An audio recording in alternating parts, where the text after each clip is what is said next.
Ken, from a corn grower's perspective, where do things stand right now with us having some new energy legislation? I'm really optimistic about the energy bill itself, but also getting the RFS in there at 15 billion gallons. When you look at the petroleum price today, crude oil is a record price. It should tell everybody in the country that we need more renewable energy, ethanol and biodiesel, but ethanol for sure. And when you look at that, the price of ethanol is down, not up, and that tells you that our access to the market isn't what it should be. We need the energy bill, the RFS, to make sure that our access to the market is what it should be. So, having expressed that confidence, is any sort of feeling about when we might see this come about? Well, I guess when you watch the Farm Bill today, that you think, well, it's going to take longer than we thought.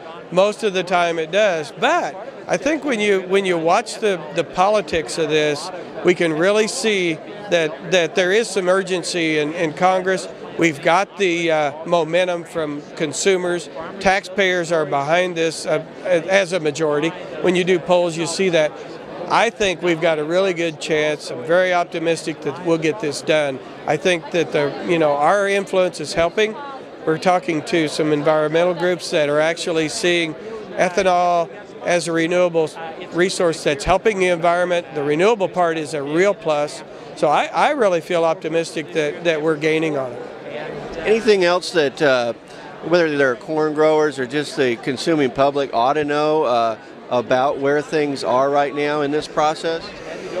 Well, we've got the Senate bill. We've got both bills. We're headed for conference.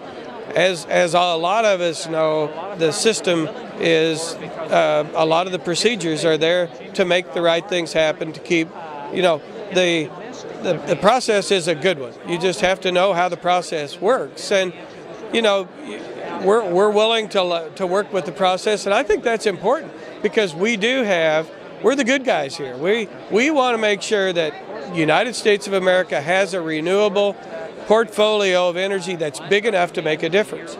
Now, when you look at the whole picture, 36 billion gallons sounds like a big number. You've got to be that big. Corn, we've admitted that we can do so much. We will be important. We will be there for the cellulose industry as a stepping stone, as the base. And the cellulose, when it comes along, when you look at cellulose today, you've got to go back 30 years to compare that to the ethanol business of the past.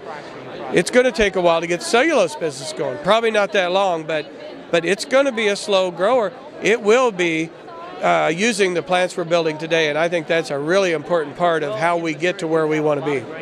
Thank you very much, Ken, for giving us some great information on corn commentary.